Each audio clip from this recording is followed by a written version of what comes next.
দুনিয়ার জমিনে এমন মানুষ অনেক আছে, জবান আছে কিন্তু কথা বলতে পারে না, এরকম ভাবে জিহ্বা চলে না।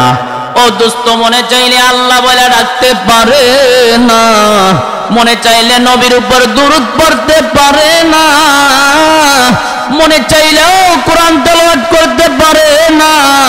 তাকে যদি আপনি জিজ্ঞেস করেন, ভাই তোমার জবান আছে কিন্তু কথা বলতে পারো না, তোমার কেমন লাগে?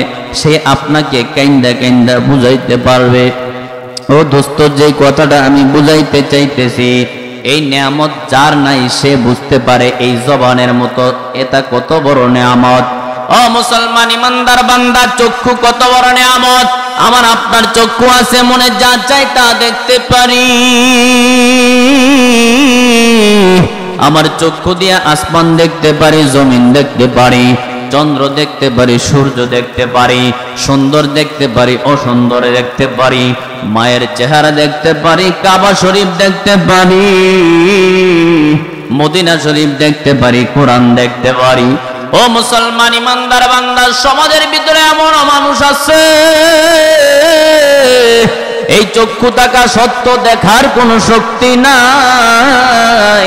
তাকে যদি আপনি যাইয়ে একটু জিজ্ঞাসা করেন, ভাই তোমার তো চক্ষু নাই, তোমার কি মনে চাইনি আসমান দেখতে? বুক ফাটা কান্না নিয়ে বলতে পারবে যে চক্ষু কত বড় নেয়ামত। কথা বলেন ঠিক কিনা? যে ব্যক্তির চোখের আলো নাই সে আপনাকে বুঝাইতে পারবে যে চক্ষু কত বড় নেয়ামত। এখানে যারা আছি, অন্ধ কেউ আসেনি, আমরা সবাই দেখি না? তো এটা কি আমার আপনার নেয়ামত না? ও মুসলমান ইমানদার বান্দা, নেয়ামত দিয়ে আল্লাহ তাআলা দেখে। বান্দা নামাজে যায়নি, মসজিদে যায়নি, নামাজ পড়েনি, বান্দা কোরআন পড়েনি, নেয়ামত দিয়া দিয়া পরীক্ষা করে। এই নেয়ামত পাইয়া যদি আমি আপনি নেয়ামতের কদর না করি, মূল্যায়ন না করি, কাল হাসরের ময়দানে অন্ধ ব্যক্তিকে দাঁড় করাইবে, আমাকে আপনাকে সুস্থ মানুষকেও দাঁড় করাইবে। অন্ধ মানুষটাকে দেখা দেখা বলবে, আর আপনাকে আমাকে সুস্থ মানুষকে বলবে, তরে আমি চক্ষু দিয়েছিলাম তুই মসজিদে যাস নাই, তরে চক্ষু দিয়েছিলাম নামাজ পড়তে যাস নাই, তরে চক্ষু দিয়েছিলাম পা ভালো রেখেছিলাম, হাত ভালো রেখেছিলাম, তরে কথা বলার শক্তি দান করেছিলাম। নেয়ামতওয়ালা মানুষগুলোর সামনে দাঁড় করাইয়া দেখাইবে আর বলতে থাকবে, তুই আমার নেয়ামত পাইয়া নেয়ামতের মূল্যায়ন করস নাই।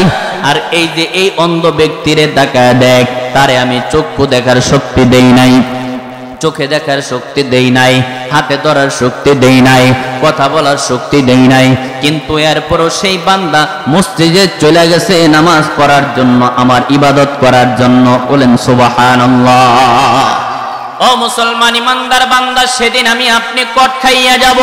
ও মুসলমান ইমানদার বান্দা, যেটা আমি আপনাদেরকে বুঝাইতে চাইতেছি,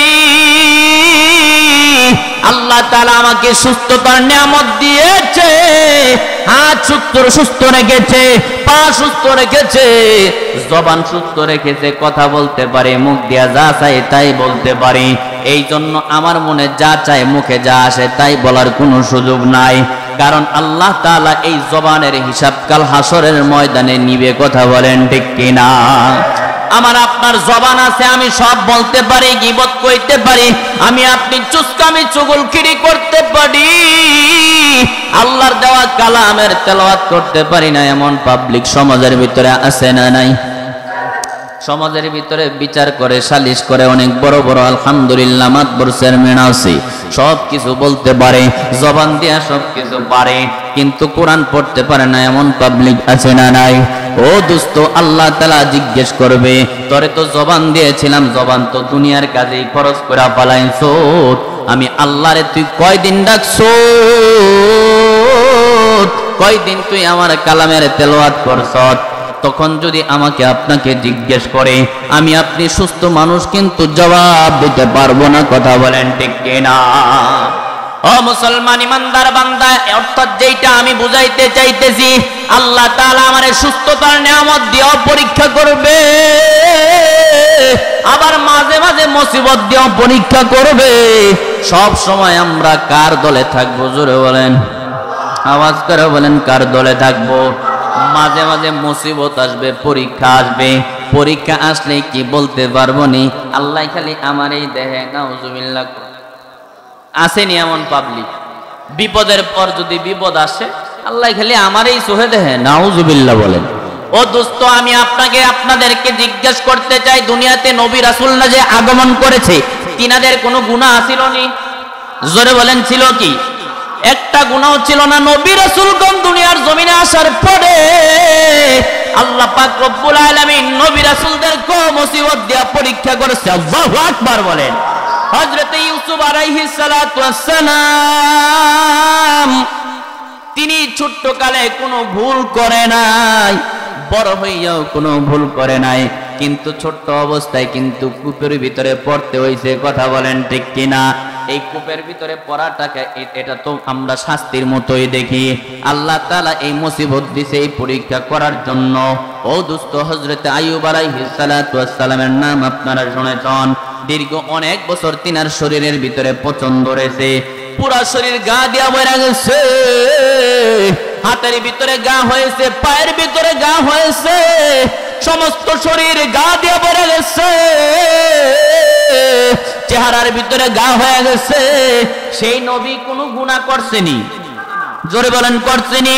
না না না, গুনাহ করে নাই। আইয়ুব আলাইহিস সালাতু ওয়াস সালাম যখন পুরা শরীর এরকম ভাবে রোগে আক্রান্ত হইয়া গেল, পুরা গালের ভিতরে যখন এরকম ভাবে গা হয়ে গেল, কপালের ভিতরে যখন গা হয়ে গেল, এরপরে জিহ্বাটা শুধু বাকি। এই জিহ্বা দিয়া মালিকের দরবারে জিকির করে আল্লাহ, আল্লাহ গো, তুমি আমার পুরা শরীর গা দিয়া বইরা ফেলাইছো, কোনো দুঃখ নাই। এরপরে যখন জিহ্বার ভিতরে গাটা হতে লাগলো, আল্লাহর দরবারে ডাক দেয়া বলে, চোখের পানি সাইরা দেয়া বলে, মালিক আমার হাত পড়ছে, কোনো আপত্তি নাই, পায়ের ভিতরে গা হয়েছে, কোনো আপত্তি নাই, আমার শরীর এরকম ভাবে গা দিয়া বইরে গেছে, আপত্তি নাই। মালিক গো, এই জবানের জিহ্বা দিয়া আমি তোমার ডাইকা ডাইকা মনের স্বাদ লাগাই। ও মালিক, এই জিহ্বাটার ভিতরে তুমি গা দিও না। আল্লাহ তাআলা এরপরে ইশারা দিয়ে দিছে, বলছে যাও, ওইখানে পানি আছে, ওই পাথর থেকে অর্থাৎ আঘাত করো, ওই পাথর থেকে পানি বের হইলে ওই পানি দিয়া গোসল করো। এরপরে পানি দিয়া গোসল করার পরে সঙ্গে সঙ্গে সুস্থ হয়ে গেছে। বলেন সুবহানাল্লাহ। আমি যেইটা বুঝাইতে চাইতেছিলাম, আল্লাহ পাক রব্বুল আলামিন ভালো মানুষরা বিপদ দিয়া মুসিবত দিয়া পরীক্ষা করে, ঠিক না বেঠিক? নবী রাসূলদেরকে আল্লাহ তাআলা অনেক সময় বিপদ দিচ্ছে বা পরীক্ষা করার জন্য অনেক কষ্টের কিছু কাজ দিয়েছে। আর আমি আপনি তো সাধারণ পাবলিক, ঠিক না বেটি? কিছু মানুষ আছে দেখবেন, পাশের বাড়ি বড় লোক থাকলে যদি 2-3 তলা বিল্ডিং থাকে, উনি 20 পাখি ক্ষেত করে ধান লাগায়, বড় লোক। আর যিনি গরিব, ইনি হচ্ছে কটে নেয় না, কটে চিনেন নি আপনারা? ভাড়া নেয়, জমি ভাড়া নেয় না, হ্যাঁ, বছর চুক্তি, কর কর কর নেয়। অর্থাৎ উনি মানুষের কাছে, গরিব মানুষটা 3 পাখি বা 5 পাখি ক্ষেত নিয়ে ধান লাগায়, উনি 1 বছর মাইর খায়। আর বড় লোক 20 পাখি লাগাইছে, উনি জমিদারের মতো চাষ করে, কিন্তু ধান ওনার 5 পাখিতে হয় 100 মন, আর গরিব ধান লাগাইছে 5 পাখি ভাড়া নিয়া, ওনার ক্ষেতের ভিতরে ধান হয় 30 মন। হয় কি হয় না? আচ্ছা, বড় লোক এমনি বড় লোক, আবার দানও বেশি পায়, সবকিছু বেশি পায়। আর গরিব চায় কি করে যে আল্লাহ খালি বারবার বড় লোকরে জিতায় আর আমারে শুধু মুসিবত দেয়। নাউজুবিল্লাহ। এই যে মুসিবত দেয়, এটা আল্লাহ তাআলা পরীক্ষা করার জন্য দেয়। ওই মুসিবতের সময় যদি বলে আলহামদুলিল্লাহ, আল্লাহ তাআলা এই লোককে, ধৈর্যশীল হিসাবে এরকম ভাবে কি কইরা আল্লাহ তাআলা তার মাকাম আর ইজ্জত বাড়ায় দেয়। বলেন সুবহানাল্লাহ। এই জন্য মাঝে মাঝে যদি নামাজি মানুষের উপর বিপদ আপদ আসে, পাশের বেনামাজি কয়, ওই নামাজ পড়লে কি বিপদে ওর বিপদ যায় না, ওর ভিতর ঠিক না। নাউজুবিল্লাহ। বলে আছে না নাই? এই জন্য মানুষকে কি এটা বলার সুযোগ আসেনি যে আল্লাহ ওর উপরে দা বালা আছে, ঠিক আছে, কিন্তু ভিতর ঠিক না, বিদায় ওর বিপদ দিছে আল্লাহ তাআলা। কিন্তু বিপদ কি আল্লাহ তাআলা ভালো মানুষকে দেয় না? দেয় না? এই জন্য আল্লাহ তাআলা মুসিবত মাঝে মাঝে দিব, পরীক্ষা করার জন্য। যেমন করোনা নামক ভাইরাস একটা আসছিল, কয় সালে মনে আসেনি আপনাদের? কত সালে?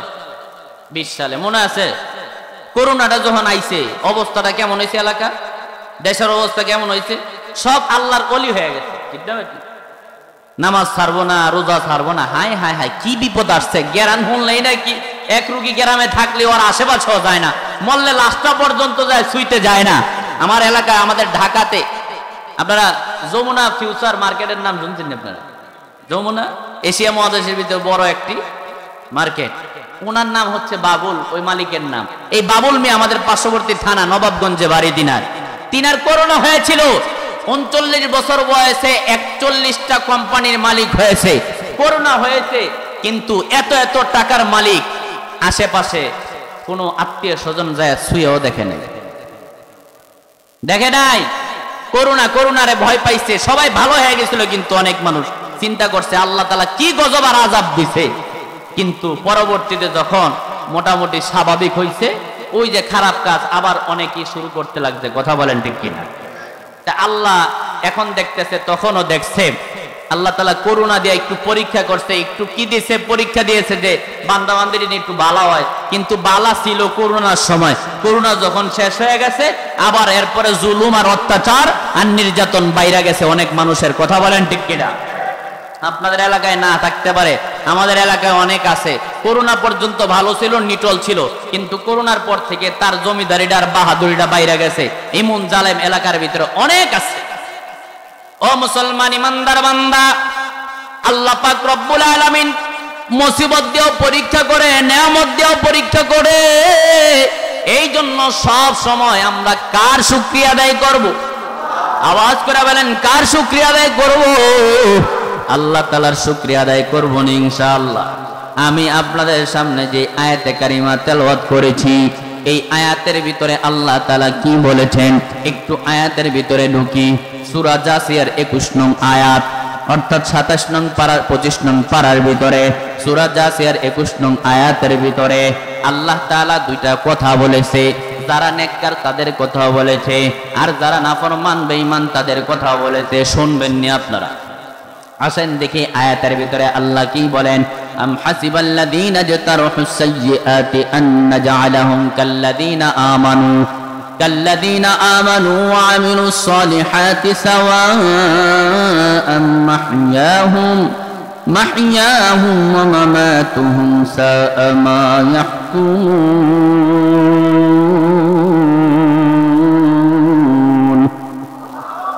আল্লাহ তাআলা বলতেছেন, যারা দুষ্কর্ম করে, অর্থাৎ যারা খারাপ কাজ করে, তারা কি এই ধারণা করে আমি আল্লাহ তাদেরকে তাদের মতো দিব?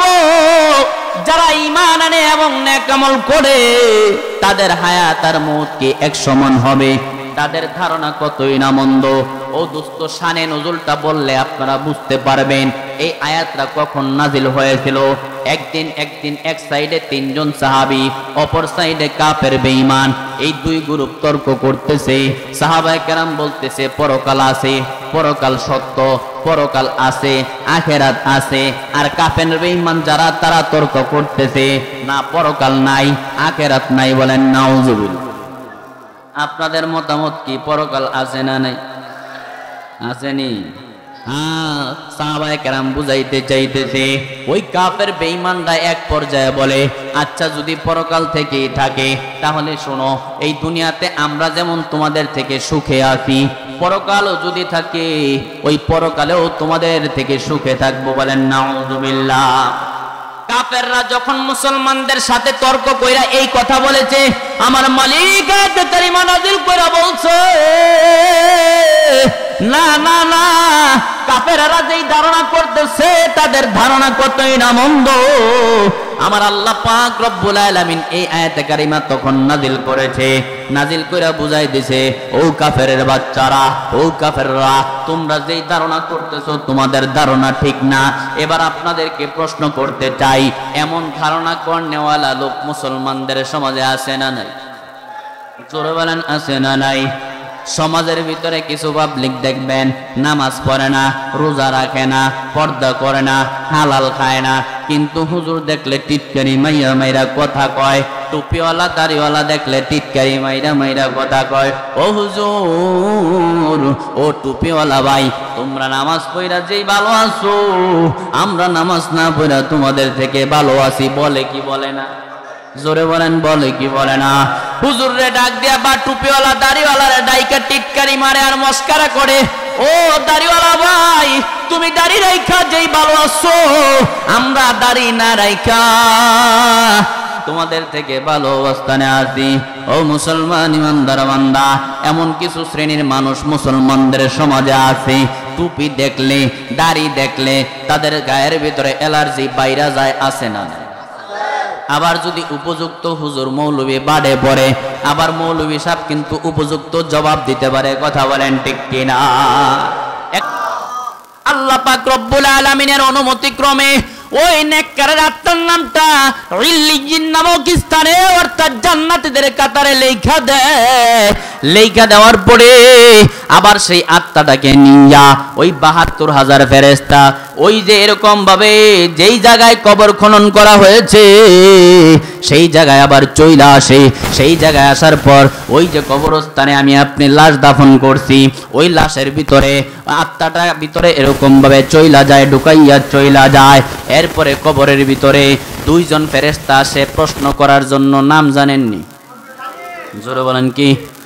মুনকার নাকির আসিবে, সওয়াল জবাব করিবে, না পারিলে সওয়ালের জবাব, শুরু হবে কবরের আযাব। কঠিন হবে সেদিন তোমার না থাকিলে নেকি, কঠিন হবে সেদিন তোমার না থাকিলে নেকি। ওই কবরে যেতে হবে, থাকবে না কেউ সাথী, কাফন আমার আপন, কবর আমার ঘাঁটি। ওই কবরে যেতে হবে, থাকবে না কেউ সাথী। ও মুসলমান ইমানদার বান্দা, কবরের ভিতরে ঢুকায় চইলা যাবে, মুনকার নাকির আসবে। মুনকার নাকির আইসা প্রশ্ন করবে, এক নম্বরে প্রশ্ন করবে, মার রব্বুকা। জোরে আওয়াজ করে বলেন, আমাদের রব কি? সবাই বলতে হবে, আমাদের রব কে? আমাদের হায়াতের মালিক কে? আমাদের ইজ্জতের মালিক কে? ওয়া তুইজ্জু মান তাশাউ ওয়া তুযিল্লু মান তাশাউ বিয়াদিকাল খায়র ইন্নাকা আলা কুল্লি শাইইন কাদির।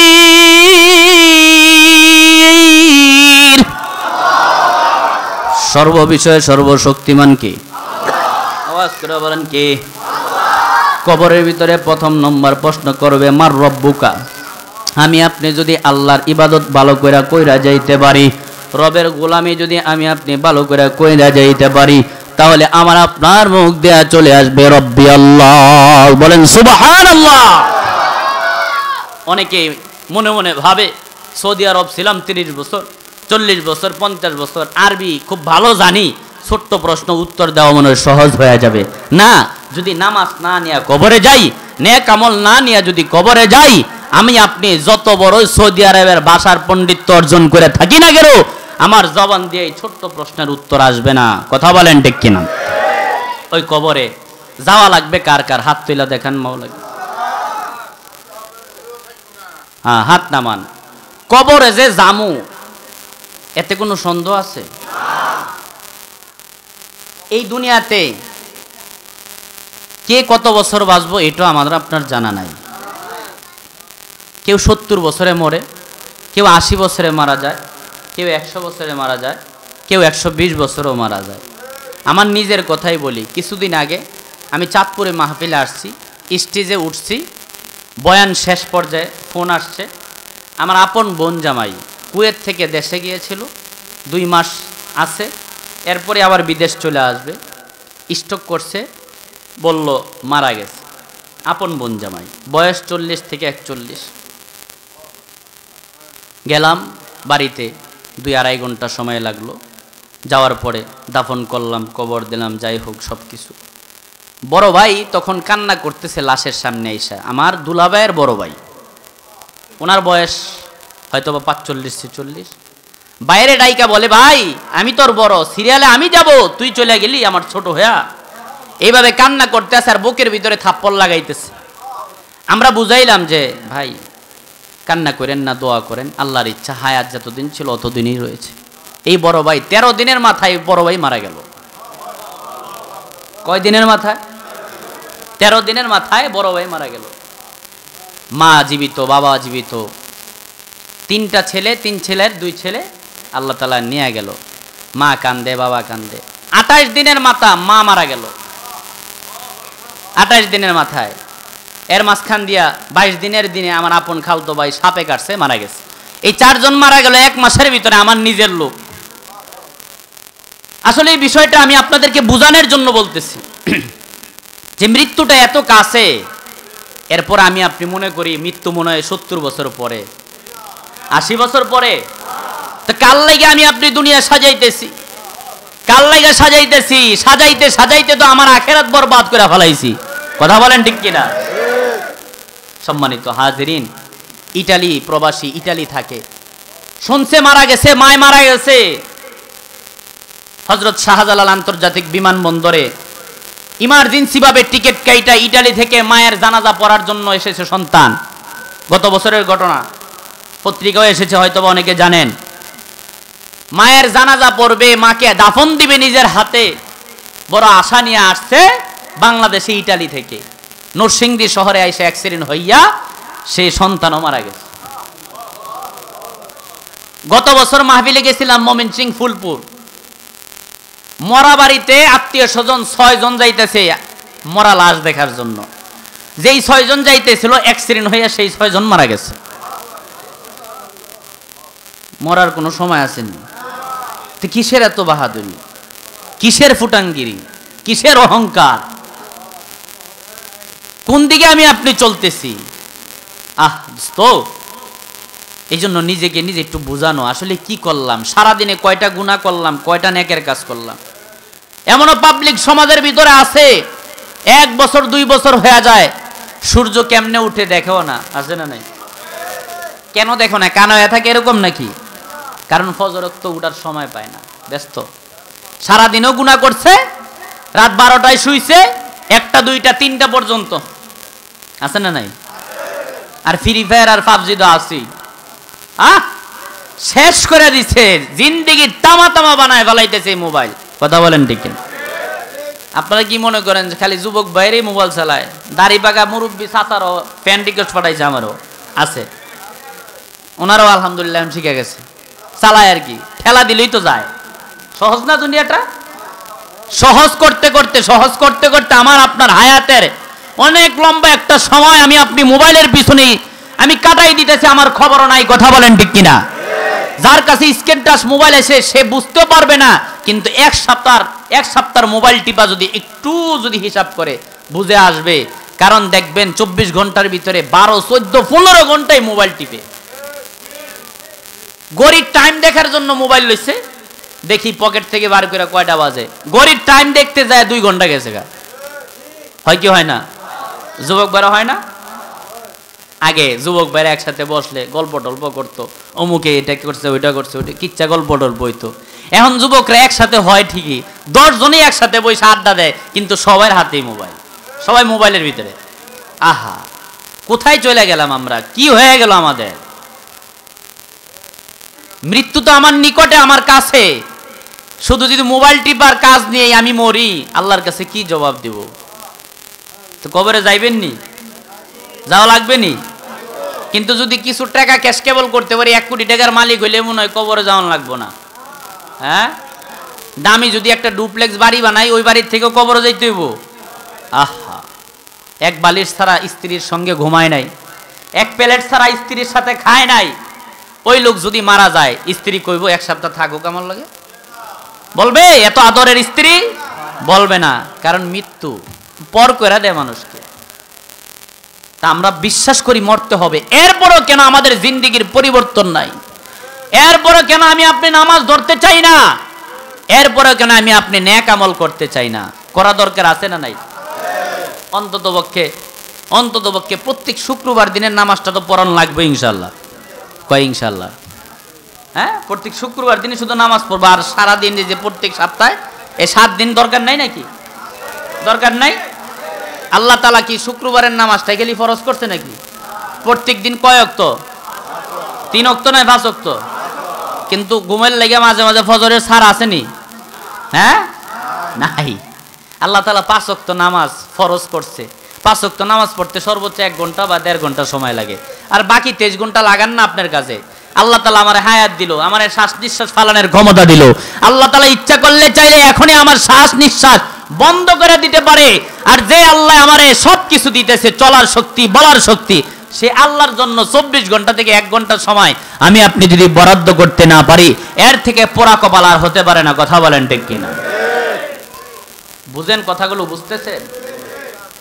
ও দোস্ত, কিসের পিছনে দৌড়াইতেছি, কার পিছনে পড়ছি? এই জন্য বুঝতে হবে, নেককার হতে হবে। নেককার হইলে ওই যে আজরাইল আসার পূর্বে সুগন্ধিযুক্ত কাফন নিয়ে অভ্যর্থনা জানানোর জন্য আসবে। বলেন সুবহানাল্লাহ। ও মুসলমান ইমানদার বান্দা, বলতেছিলাম কবরের ভিতরে রাখার পরে প্রশ্ন করবে কয়টা? আওয়াজ করে বলেন কয়টা? 1 নাম্বার বলবে মার রব্বুকা, বলবে তোমার রবকে। আমি আপনি যদি সঠিকভাবে আল্লাহর হুকুম আর গোলামি কইরা যাইতে পারি, তাহলে আমার মুখ দিয়ে চলে আসবে রব্বি আল্লাহ। নাম্বার 2 প্রশ্ন করবে আমা দিনুকা, তোমার দিন কি? আমি আপনি যদি ইসলাম ধর্মের সঠিকভাবে অনুসরণ কইরা যাইতে পারি, তাহলে আবার মুখ দিয়ে চলে আসবে দিন আল ইসলাম। কথা বলেন ঠিক কিনা? ও মুসলমান ইমানদার বান্দা, আমার চলাফেরা হতে হবে ইসলামিক মাইন্ডের মুসলমানদের তরিকায়। কথা বলেন ঠিক কিনা? ও দোস্ত, আমার আপনার তরিকা যদি ভিন্ন ধর্মের হয়ে যায়, তাহলে কিন্তু যখন প্রশ্ন করবে ওমা দিনুকা, তোমার দিন কি, আমি আপনি কিন্তু বলতে পারবো না। ও দোস্ত, ইসলামী তরিকা ছাড়া অন ইসলামিক তরিকা আমাদের সমাজে আছে না নাই? কম না বেশি? জোরে বলেন, কম না বেশি? ও যুবক ভাইরা, একটু মনোযোগ লাগায় শুনেন, কারে অনুসরণ করতেছেন, কারে ফলো করতেছেন, কার পথ অবলম্বন করছি? আল্লাহ রাসূল সাল্লাল্লাহু আলাইহি ওয়াসাল্লাম যেইভাবে চলতে বলেছেন সেইভাবে চলতেছি, নাকি ইহুদি বেঈমান নাফরমান জাহান্নামীরা যেইভাবে চলতেছে সেইভাবে চলতেছি? ও মুসলমান ইমানদার বান্দা, সমাজের ভিতরে অন ইসলামিক কাজ আছে না নাই? এমন আছে, এমন বেশি পরিমাণ হয়ে গেছে। বিবাহ শাদী ভালো কিছু না খারাপ কিছু? জোরে বলেন। ভালো কিছুর ভিতরে আমি আপনি নবীজির তরিকা অবলম্বন না কইরা বেঈমান ইহুদি নাসারা খ্রিস্টানদের তরিকা গ্রহণ করি, আছে না নাই? বিবাহের ভিতরে আপনার মেয়ের বিবাহ, আপনার মুসলমানি, আপনার সন্তানের মুসলমানি, আপনার নাতিনের বিবাহ, বিবাহের আগের দিন গায়ে হলুদ না হইলে মনে হয় যে এটা মরা বাড়ি। নাউজুবিল্লাহ। গায়ে হলুদ 30 বছর আগে ছিল নি? 40 বছর আগে ছিল নি? গায়ে হলুদ হয় নাই, তাতে কি বিবাহ শাদী হয় নাই? হয়েছে, বিবাহ শাদী হয়েছে, বরকত হয়েছে, রহমত হয়েছে। আর এখন এমন একটা তরিকা সিস্টেম আমি আপনি মুসলমানদের বাড়িতে করেছি, এটা মুসলমানদের বাড়ি না কাফের আর বেঈমানের বাড়ি, পার্থক্য করা যায় না। কথা বলেন ঠিক কিনা? ও মুসলমান ইমানদার বান্দা, ডিজে গান বাজাইয়া বাজাইয়া পার্টি কইরা 5 লক্ষ টাকা খরচ করে গায়ে হলুদের অনুষ্ঠান করে, আছে না নাই? কোত্থেকে পাইছে? নবীজি এটা করতে কইছেনি?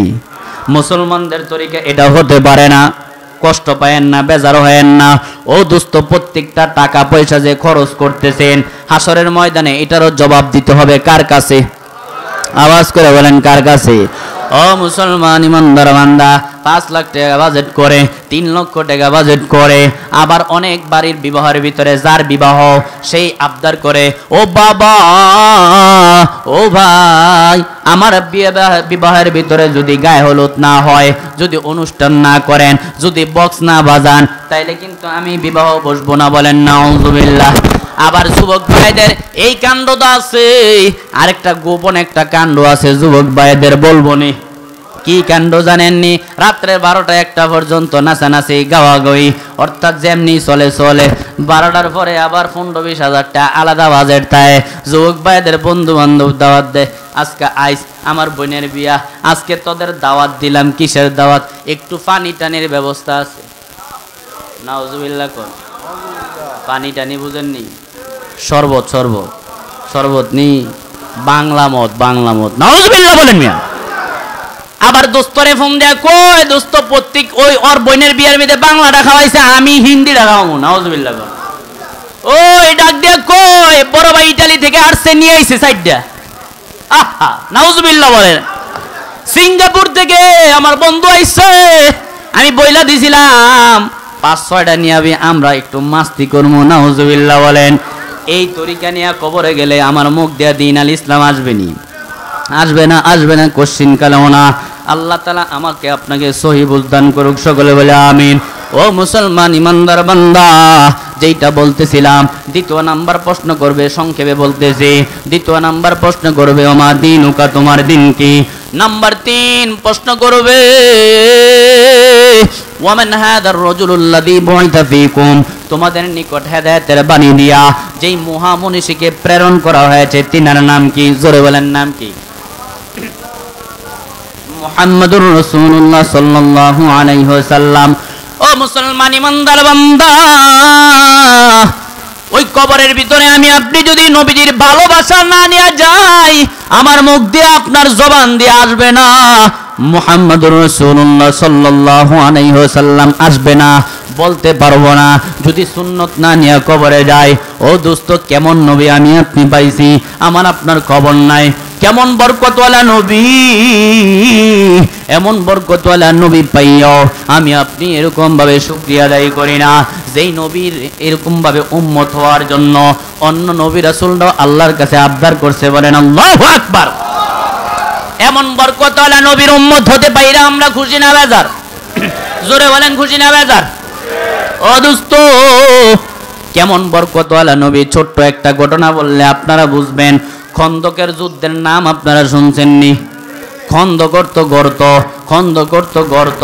অর্থাৎ গর্ত খনন করতেছে, যুদ্ধের আগে প্রস্তুতি নিতেছে। নবীজির সঙ্গে 1 থেকে 1,500 সাহাবী সঙ্গে নিয়ে এরকম ভাবে গর্ত খনন করতেছে। খাবার দাবার অনেকের ছিল, খাওয়া শেষ হয়ে গেছে। নবীজির কাছে আইসা একজন সাহাবী আইসা বলে, ইয়া রাসূলুল্লাহ, ইয়া হাবিবাল্লাহ, আমার পেটের ভিতরে ক্ষুধা লেগেছে। জামা আলগা দেখে এরকম ভাবে দেখাই দিয়েছে। ওই সাহাবীর পেটের ভিতরে একটা পাথর বাইদা রাখছে। ক্ষুধার যন্ত্রণা টিকতে না পাইরা আল্লাহ রাসূল সাল্লাল্লাহু আলাইহি ওয়াসাল্লামের কাছে আসছিল একটু খাবার খাওয়ার জন্য। আর নবীজি এরপরে সেই সাহাবীকে দেখাইয়া বলে, ও সাহাবী তুমি শোনো, আমি তোমাকে কি বলবো। আমার এই যে তাকায় দেখো, নবীজির জামা মোবারক উঠাইয়া দেখাই দিছে। তাকায় দেখে নবীজির পেটের ভিতরে, পেট মোবারকের ভিতরে 2টা পাথর বাঁধা। এই দৃশ্য যখন হযরতে জাবের রাদিয়াল্লাহু তাআলা আনহু দেখছে, সহ্য করতে পারে না, আর টিকতে পারে নাই, দৌড়ায় বাড়িতে চলে গেছে। যা বলে, বিবি ঘটনাটা বলতেছি, বরকতওয়ালা নবী, কেমন নবী আমি আপনি পাইছি, কেন মোহাব্বত করব না। ও দোস্ত, একটু গভীর মনোযোগ দিয়া শুনবেন। হযরতে জাবের রাদিয়াল্লাহু তাআলা আনহু দৌড়ায় বিবির কাছে যা বলে, ও বিবি ঘরের ভিতরে তাকায় দেখো কি আছে। বিবি বলে, ঘরের ভিতরে এমন কিছু নাই, 1 কেজি আটা আছে, 1 সের আটা আছে, আর একটা ছোট্ট ছাগলের বাচ্চা আছে। ও মুসলমান ইমানদার বান্দা, জাবের রাদিয়াল্লাহু তাআলা আনহু বিবিরে ডাক দেয়া বলে, বিবি ঘটনা এমন হয়েছে, নবীজির ক্ষুধা যন্ত্রণা টিকতে না পাইরা পেটের ভিতরে একটা না 2টা পাথর বেঁধেছে। ও মুসলমান ইমানদার বান্দা, হযরতে জাবের রাদিয়াল্লাহু তাআলা আনহু বিবিরে বলে, তাহলে ঠিক আছে, অন্ততপক্ষে 1 কেজি আটা দিয়া কয়েকটা রুটি হবে, আমি আসতে যাইয়া নবীজিকে দাওয়াত দেই, অন্ততপক্ষে নবীজির সঙ্গে 5 থেকে 10 জন আইসা খাইতে পারবে। বলেন সুবহানাল্লাহ। 1 কেজি আটা দিয়া রুটি কয়টা হয় আপনাদের নোয়াখালী? জোরে বলেন। অনেকের খবর নাই, কারণ জীবনেও বিবিরে হেল্প করে না। কারণ বিবিরে হেল্প করলে মনে হয় যে হ্যাঁ নাকি মাইজ্ঞা লাগে। নাউজুবিল্লাহ বলেন না। বিবিরে হেল্প করা এটা নবীজির তরিকা, সমস্যা নাই। বিবিরে হেল্প করবেন, মাঝে মাঝে চুলার পরে যায় বসবেন, বিবিরে জিগাইবেন, 1 কেজি তো আটা দিলাম, কয়টা রুটি বানাও আজকে দেখমো, দাও তুমি রুটি বানায় দাও, আমি উল্টাই। আল্লাহু আকবার বলেন। এটা করলে খারাপ নেই, এটা আরো ভালো, বিবি খুশি হয়ে যাবে। ও দোস্ত হেল্প করবেন, সহযোগিতা করবেন। এই জন্য খবর রাখবেন 1 কেজি আটা দিয়ে রুটি কয়টা হয়? 10, 12টা, 14টা, 16টা, সর্বোচ্চ 20টা। ও মুসলমান ইমানদার বান্দা, ওই জাবের রাদিয়াল্লাহু তাআলা আনহু বিবিরে ডাক দিয়ে বলে, বিবি আটা খামিরা বানাও, তুমি রুটি বানাও যতটা হয়, আর আমি ছাগলের বাচ্চাটা জবাই করে দেয়া যায়, এটা রান্না করো। আমি নবীজিরে সহ কইয়া অর্থাৎ 10 জন থেকে 12 জনের দাওয়াত দেই। বিবি ডাক দেয়া বলে, ও স্বামী, সেইখানে তো সাহাবী 1 জন আর 2 জন না, 1 থেকে 1,500 সাহাবী। আপনি একটু মেহেরবানি কইরা নবীজির কানে কানে আস্তে আস্তে বললেন, আল্লাহু আকবার, আস্তে আস্তে বললেন, কারণ সবাই শুনলে তো আর সবাইরে মেহমানদারি করাইতে পারবো না। হযরতে জাবের রাদিয়াল্লাহু তাআলা আনহু বিবির সঙ্গে পরামর্শ কইরা দৌড়ায় নবীজির দরবারে আবার গেছে। যায় বলে, নবীজিরে, ইয়া রাসূলুল্লাহ, ইয়া হাবিবাল্লাহ, কানে কানে কয়, আস্তে আস্তে কয়, গো নবী, ঘরের ভিতরে এমন কোনো কিছু ব্যবস্থা নাই, তবে 1 কেজি আটা ছিল, ওইটা দা রুটি বানাইতেছে। একটা ছোট্ট ছাগলের বাচ্চা ছিল, ওইটা জবাই করে দিয়ে আসছি, ওইটা রান্না করতেছে। আপনি সহ আপনার সঙ্গে 5 থেকে 10 জন দাওয়াত। আল্লাহু আকবার।